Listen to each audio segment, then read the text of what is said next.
Welcome to the Foil Life Podcast, where we talk about foiling and the lifestyles of those who enjoy these great sports. All right, everybody. Thank you for joining us on our third episode of the ALUULA miniseries.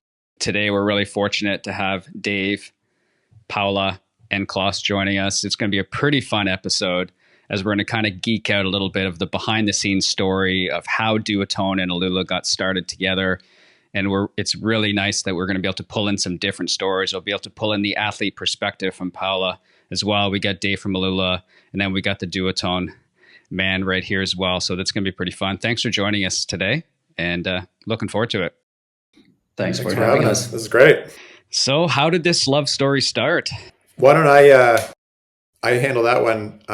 So I actually joined ALUULA in 2021. So ALUULA had been a company for about 3 years at that point. So some of my history here is from others at the company, but I'll do my best to provide that background. So ALUULA launched into the wind sports market in 2019 with a Canadian brand called Ocean Rodeo. That's actually where ALUULA was spawned out of, was the Ocean Rodeo guys. And pretty soon thereafter, Duotone took notice and started testing early versions of the material as they saw the potential of it. As well, the CEO of Ocean Rodeo and of ALUULA, Richard Myersco, had a relationship with Till over at Duotone. As I gather, they shared some or exchanged IP around some back trim lines and kites. So there was a working relationship there already. It sounds like Duotone got more serious about it when a few Ocean Rodeo riders, Giel in kiting and Mathis in winging, were having a lot of success in showing that the Duotone gold, the ALUULA gold fabric was a real game changer, and Duotone had already been testing for a year or two, so was well aware of the performance benefits, and that's when Duotone decided to pull the trigger and to launch their first kite. And my understanding is that Duotone first launched around 2021, maybe early 2022, and was the first non-Ocean Rodeo brand. So I think that also speaks to Duotone's technical strength and thoroughness, that they didn't walk into this lightly. They tested the material inside out to make sure that this was going to actually be superior and hold up to Duotone's high standards. That's one good point, Klaas. Do you know how long of testing was done in the background before, let's say, an adoption plan was made? I think that's probably similar to what Dave said. There has been a huge investment initially by the Kite department of Duotone in testing machines in-house. We have this big test lab facility in the bottom of this building where the departments from kiteboarding and wing foiling invested 7-figure into different testing machines. So we don't only build prototypes, test on the water. That's normally the second step. We normally evaluate lots of different materials with our own protocols in the different testing machines that we have on strength, on tier strength, stretch, flatter tests, all sorts of tests you can imagine, UV box. So everything is there before we even start going in the fields. And this is also why Duotone Kiteboarding then started the technology level D Lab as Duotone Laboratory. And that material was the material that has at that time had all all what we were looking for to get a real benefit into the product, something that you actually feel. And this is that wow effect when we first introduced the kiteboarding department with the first kites, but then I'm from the wing side of things. That was actually better for Dave to come with a story of how we got together, because I wasn't involved from the kite side. But when I got the first Duotone unit D-Lab in my hands as the first wing that I then actually tested on the water, it's that wow effect, that you have something that substantially, that just impresses when you first ride. The initial first pump is just impressing, and that's what this D-Lab label for Duotone stands for, something that stands out and doesn't really matter the costs. which obviously there is a cost on high-priced materials and the production techniques that go with it. But it's that effect that makes you want to ride these type of products. And that's why we created these different technology levels next to the original products that are more around the base materials that a lot of competition uses, which is great value for money, great working products, and makes the highest numbers for us. But these levels above that, with D-Lab being the top of the pyramid, and then we have the SLS, which is in between, using also from the wing side, we're using some ALUULA segments there as well. I could say as well, there's a lot of feedback that we get from Duotone. And when Ocean Rodeo first launched, special seams were developed to work with the fabric. And when Duotone started working with the material, there was a lot of questions and research and what about this, what about that? And so it was nice to have a brand partner like Duotone to help to further the technology and to push it to see what else is possible. And that continues today with Duotone. We have a very close relationship and do a lot of work together on development. Yeah, we have our own sewing machines also in that lab, and continuously testing new seams. All the seams that we are using for the D-Lab products are different to the ones that we are using in kind of standard Dacron wings. And that's also one of the reasons, next to the higher cost price of the material itself, it's one of the reasons why we're ending up with substantially higher retail prices as well. But there is the type of customer who's willing to pay that money to feel that special wow effect, for sure. There's quite a few. Like, I'm in La Ventana, Mexico right now, and you're walking by and you see yellow everywhere. not just yellow in the kites, but yellow in the wings. And I was looking things up recently, and they're almost saying like it's from an aluminum mountain bike to a carbon mountain bike. Like, it's that substantial of a difference. But it's kind of a unique relationship in essence, that you guys are R&Ding and then working together to improve. That's also kind of unique as well, correct? Duotone's scale and scope and the amount of riders and customers it has and retailers really helps too. It brings a lot of data back, as you can imagine. If you do anything for the first time, you learn a lot, and the more product that's in field and the more riders use it and the feedback we get, it really helps us to tweak and improve the materials. So looking at why you guys initially started using the fabric, it was for performance reasons. Where there, obviously, we've kind of touched on early insights as well, as it's been a working relationship to kind of improve or to look at what you guys liked and what you didn't like and kind of work that way. Let's touch on a little bit of those performance kind of benefits that you were saying. Is there anything that stands out? Maybe, Paula, this could be something where we get some insights for you as well, just to see what were those initial kind of wow factor moments that we had just kind of briefly touched on. But let's go a bit deeper into that. Definitely, when I can start with when I first touched my D-Lab Kite, because there was the first equipment that I received, and as Klaas was saying, there was definitely this wow effect, and it wasn't much later after than when I received my first wing, because I was already winging that time. The biggest advantage with the ALUULA material is the wide range that the ALUULA has and the D-Lab products have, and also the stiffness and how rigid this material is compared to the other products that we have. It just feels like when you're riding this ALUULA material, when you're riding this ALUULA material on our Duotone equipment, it just feels, it's very forgiving as well. And when we kite or wing in gusty spots, you don't really feel the gust as much as with the other materials that we have in different wings.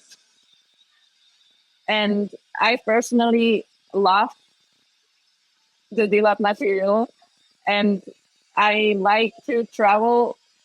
I can also travel with less wings. For example, I take a 3.5 and a 5 and I'm fine.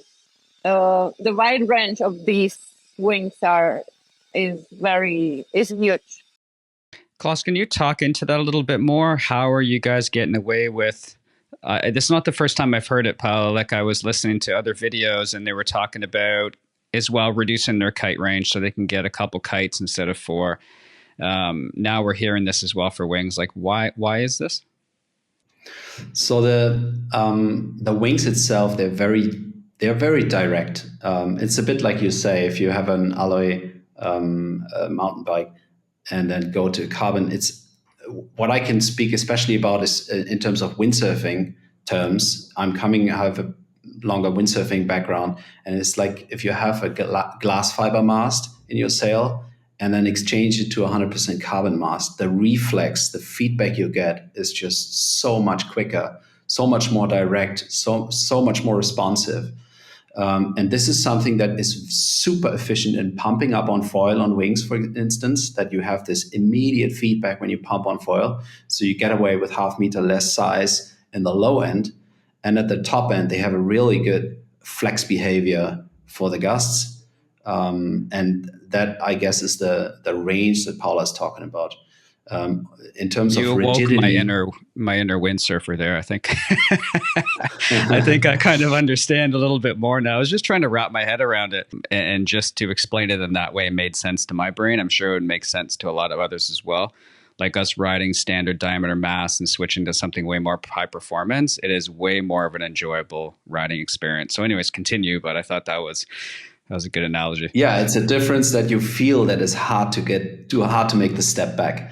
Once you've ridden that D-Lab wing, this is like I have trouble. I'm managing the bunch of team riders. I have trouble to steer them away from the more costly top tier. Everybody who in the team who has touched the D-Lab is like, oh, I want to have a full range of D-Labs, which makes it difficult for marketing reasons. But to get back to the performances, there's other benefits, like we're able to reach with same tube diameter of the leading edge, for example, we're able to reach higher stiffness. That in return gives us the option to reduce diameter, reduce drag, increase performance, and then kind of get back to same stiffness and flex that a standard Dacron would only have at a higher diameter. So we have simple performance differences that we can implement in a D-Lab wing. And so we have a gradual reduction in diameter also from going from the original wings to the SLS to the full D-Lab wings that use the full ALUULA frame. The ALUULA frame has a very nice shape holding ability over time as well, which it doesn't wear out as much, which keeps the wings very fresh over a longer time. Anyone who's like from first generation wings using a standard Dacron wing with a initial more kite canopies knows that a wing starts to be tired after, depending how much you use it, but after let's say half a year, it doesn't feel like on day one. And if you have a frame that is really rigid and stiff and doesn't wear out, the whole wing experience keeps more fresh over time. Obviously, we also implemented better canopy materials that are more targeted at the loads that we have in winging over the kite materials that we used in the day one. So also that side is way fresher. And all in all, that's just many benefits that come to these type of D-Lab wings. I can speak to that freshness because it's the first time I've heard it described that way, and it's really interesting. We've got 5-6 years of test data now on the gold fabric, and when we look at material that's been used for a few years, or we have weathering machines in our laboratory, the decrease in absolute strength in the material is low percentage points, 5-10%. And that's after extreme weathering. And when we compare that to a Dacron, the funny thing about Dacrons is they always actually look pretty good. They get a little weathered, but when you put it on the tensiles tester, it drops off precipitously. Like we're talking, 70-80%. And I think that's that squishiness that the riders would feel, is that it does start to get soft and not bounce back the way that it did when it was brand new. Talking weathering, do you guys have an approximate time frame? Like I know with the early versions of wings for the last couple of years, like a lot of riders can tell you how quickly it will take for a wing, or even like I can more speak to wings than kites, but how long that'll take to get soft. I know there's some companies that are coming up with kind of reflex type materials that'll allow their wingtips to not start caving in. Did you guys have any of that kind of research as well, Dave? So I wouldn't say that we have specific research from the brands themselves or from Duotone. I mean, they'll know how it's performing. We know through wind sports and through other applications in non-wind sports how the ultra high molecular weight weave reacts over time, and the fact that it is incredibly durable and isn't susceptible to UV and water absorption and flexing and all those types of things, whereas nylons and polyesters are. Okay, so you can offset, obviously, because there is a cost component here, but there is an offset of cost with longevity and with all those other performance attributes. So like it doesn't matter. Like this wing might last 3-4 years versus 1 year or 1.5 years or something, or more than that. If I was marketing it as the brand, I would say, hey, look, if instead of 3 wings, you only need 2. And but it should technically perform much longer to the standard that you're expecting than a traditional fabric would. Okay. No, thanks for that. Sorry, Klaas, you were saying? I said it's really hard to nail that down to a certain time frame on the month. It also obviously depends a lot how much the person rides. We have some team riders that manage to squeeze in 5 hours a day. I don't know how they do it, but we have others, and partly the customer who's actually going to the store and is so impressed by his first feel of a D-Lab wing that he just goes in and buys 3. Normally that type of customer who has that spending power is the kind of guy who's not going to ride every second day, 5 hours a day. But he wants to ride the best equipment for his limited time or her limited time on the water. And that's why, especially for that type of customer, normally it takes exceptionally long to wear out the equipment. Our team riders, they normally put the most on these D-Lab wings that we hand out. That's why also a lot of the durability testing we do over time. Once a material went through the whole process in our lab, and then we build 20 wings and send them to riders. We use our heavy users a lot for that and protocol their time on the water and see which temperatures they ride in, salt content, whatever, everything we write down. And then we have half of the wings. We have a huge network of centers and schools. And then we give wings to schools where people without all the knowledge of a team rider and knows how to actually handle the material very nicely. Normally it gets dragged up the beach by somebody who doesn't have the knowledge how to do it. And then we get also a lot of good feedback on our equipment. We don't do that just with D-Lab wings. Obviously, that's something we not do with every product we build normally, and we need to put some durability testing on that. We make a mix of team riders or heavy users and schools and centers, because we get a big variety of different styles of usage. So talking wing design with this fabric, I know there's a lot of companies, let's say, that are coming out with a Dacron mix with something else, but working with ALUULA, for those who, let's say, want to buy it for the first time or just looking into it, you're able to get those same flex characteristics, or let's say offloading of the wing when you're overpowered conditions, or allowing that wing to pump and breathe so that you can get up on foil kind of faster. Are you doubling, like putting more layers of ALUULA? Are there different kinds of fabric that you guys work with within that ALUULA world that mesh together to kind of create that ultimate kind of breathing leading edge? It's not just, obviously it's not just stiff, because stiff is not always what you're looking to get, right? Yes, normally we, I mean, our wing designer, Ken, he plays a lot with, Ken Winner, he plays a lot with the different diameters in the different sections of the wings.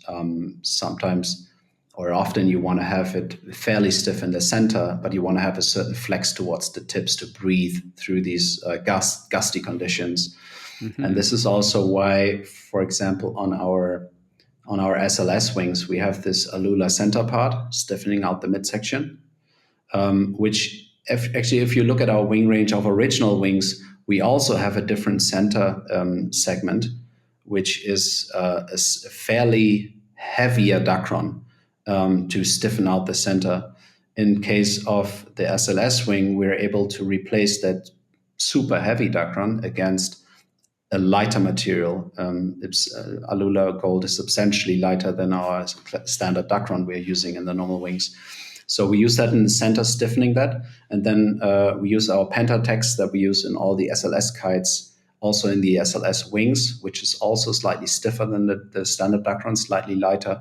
And that together has quite a nice flex, but then can fine-tunes the diameters of these sections and blends that into the different materials, and then builds several different prototypes per size to fine-tune to the last percent of performance. And that also means that we cannot just adapt the designs from the original wings to the SLS and to the D-Lab every single wing.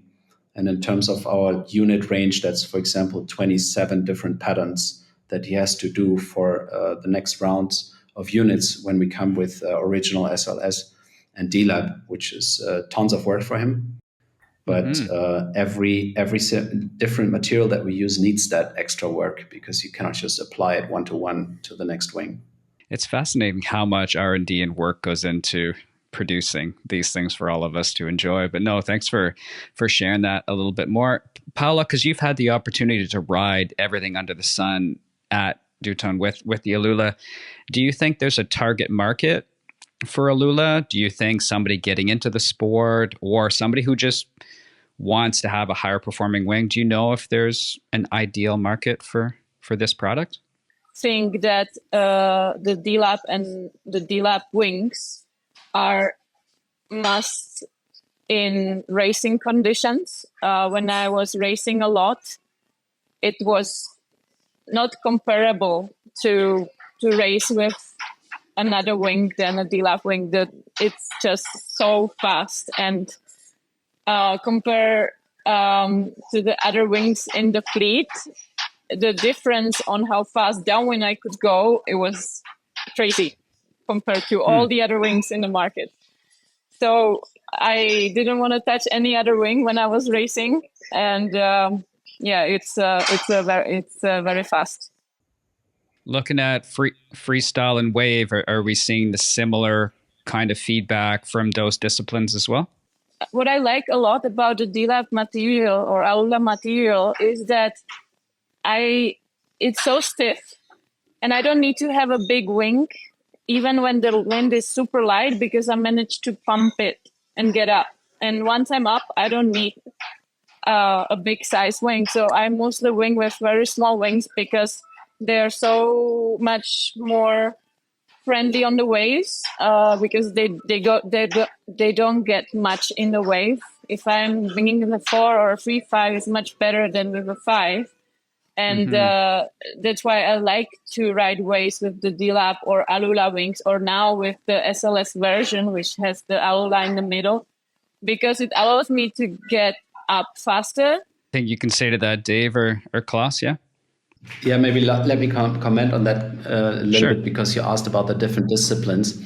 I think being fast is the most obvious. One of the reasons is because actually you can reduce diameter and reduce drag in design. One thing that is, like, if you look at waves, for example, in wing design, it's much lighter to make a wing that is very light and maneuverable in your hands when you're actually using something very light. And the efficiency that Paula was talking about to get up, for example, with a 3.5 unit D-Lab versus a 4 meter or a 3.5 original, you just have that direct pumping efficiency. So there's conditions where you can actually ride half a size smaller and get on foil in the waves, and then have a wing that is actually lighter, which is easier for the designer to make a very nice floating wing on the leading edge handle, even on the wave. So there is a lot of benefits. Obviously, if you go to the waves, there's a big chance that you get tumbled and the foil punches your wing. So there's a pro and con. If you take a very expensive wing into the waves and you have a sharp foil, there's a risk that you destroy your wing. But just from the pure performance perspective, you will have benefits there as well. And then if you look at freestyle and you look at jumps and coming back to that windsurfing story of carbon versus glass fiber mast, it's a similar thing. You have higher takeoff speeds. You have a very direct responding wing in your hands. Initiating rotations goes a little faster normally because it's reacting so quick. So that's why even our top freestylers in the team tell me they want the D-Lab to perform to the highest level, get that half meter more height, be a little quicker in their rotations. And we see that in the kites. All the top team riders in the kites, they want the D-Lab to get that max airtime. In the wing side of things, it's the same. If you just want to reach that highest top level, you have that edge. Yeah, like I said before, they're incredibly popular here. I even walked by a guy the other day. He must have had a pretty bad session or something, because I didn't realize that there was so much. Like, I looked into it, it's 8 or 9 different brands, right, Dave, which we're going to talk about as well. But like, I just looked at it, and it's a beautiful brand new core wing, right? And he's like, yeah, it's ALUULA. And I kept walking home. But it's nice to see that, let's say, a Canadian company has been able. How has that relationship feel building over the years for you guys, Dave? Because like, looking at it from our perspective as riders and passionate people, it's kind of cool to see something like this from, like, for those of us that are Canadians or Americans, it's kind of cool for us because the hub of wind sports is primarily more so in Europe. So contributing here is a pretty cool thing. Yeah, I mean, the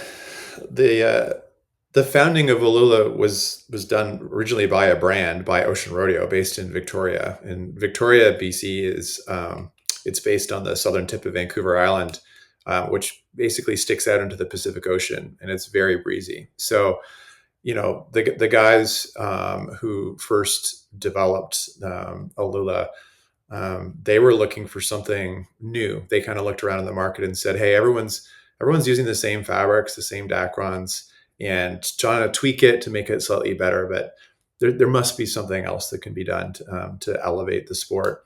And so they got together with a PhD chemist and developed the first iterations of ALUULA, and saw immediately what the benefits would be. So all of the fabric continues to this day to be manufactured in Victoria, in our factory there. And as you can imagine, the gold fabric was our first fabric. It continues to be the lead material in wind sports. But ALUULA as a business, we've expanded into other industries. So we're in the performance outdoor, backpacks and tents. We're in aerospace, shelters, all sorts of things. We get a lot of inbound calls every day from some of the world's top brands asking what we're up to and how it could apply to their business. So circling back to wind sports, we are continuing to innovate and definitely working with Duotone on what's next. Because gold is one fabric and it's amazing. As with any carbon fiber, there's many different types of carbon fiber and how you use it. Yeah. And if ALUULA was only making gold in 10 years from now, I would be shocked. So there's definitely more to come. And as I said, like, now at ALUULA, we also have the benefit of working in a number of different industries. And so something that we work with in a brand, an outdoor, may have implications for something in wind sports that we wouldn't have, considered. We're also growing as a business and scaling up. And so we have access and knowledge to materials and systems now that we wouldn't have 5 or 6 years ago. So we're definitely not standing still. Paula, going back to you, is there anything else from the rider perspective that you would see us needing to know about either the kites or the wings themselves? Yeah, I just remembered I was testing a lot the ALUULA wings and kites compared to SLS or the traditional material when jumping high is one of my hobbies to jump high with my wing. And also with the kite, as with my wing, I go quite high. With my kite, I don't go as high, but it's definitely a huge difference to have a ALUULA kite or wing in my hands to go high, because you just, with me, I jump 1 or 2 meter higher.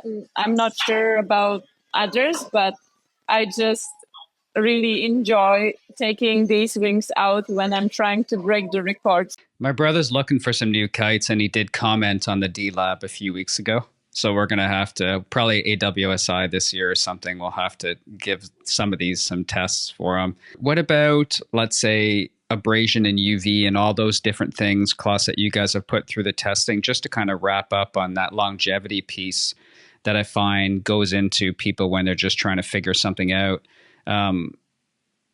Obviously, you've seen those positive characteristics, but how would that testing be done? Is it just brute kind of testing to see how the abrasion is? Like, can we walk through that process as well? Normally, I mean, we have our test boxes in the basement here, where we do these knitter tests, crunch the material, put it back, and see how it develops over. We can simulate like 100 times of packing and unpacking the wing in a very short time. And normally that's where material gets a lot of stress. If you like roll it up, unroll it again, roll it up, and these type of laminate materials to see how they actually behave on that. So this is one aspect that we really test before we even go into the field. If we elaborate a new material that we want to use, is something we do. The UV box is something, how does the laminate respond to a lot of UV? So we can shorten the time frame that if we normally would go in the field and get these wings a year of testing in the open field, we can just bring that down to a shorter time, then still do the field test on top. And and over time and the evolution of the ALUULA gold material over the years, obviously that it always looks gold and it looks the same, but it's maybe Dave can comment on that, but there's been refinements over the time, making that material better and better in this regard. Yeah, we obviously don't want to be shipping any material that's not 100% A grade, and we have a lab which we do extensive testing on, and so we test all the material through the the flexing and the UV and water and whatnot as we develop materials, but also as we're manufacturing the materials, all the rolls that come out are all tested thoroughly as well to make sure they meet the specs. And I think as well, like there's with the gold fabric, it's an interesting one too, because we've got the gold film is on the outside, which you can see, and then we have the weave on the inside, and compared to something like a Dacron where you have the weave on the outside and any sort of coatings on the inside. And so as fabrics age, they just age differently. And what an ALUULA composite is much different than a Dacron laminate. Or it's not even a laminate, it's a coating, I believe. And we're very confident in the long-term durability of that material, even as it ages. And now Duotone is one of your partners, right, Dave? But can you mention how many other brands within this industry? Because I know all of us on the other side of the fence will ride for a variety of different companies. So we're looking at, I think it's up to 8 or 9, is it? Or are there more than that? We're probably in the 12 plus range. So ALUULA Gold, we have brand partners, or a lot more brand partners than when we started with Duotone. And Duotone remains our lead development partner through that.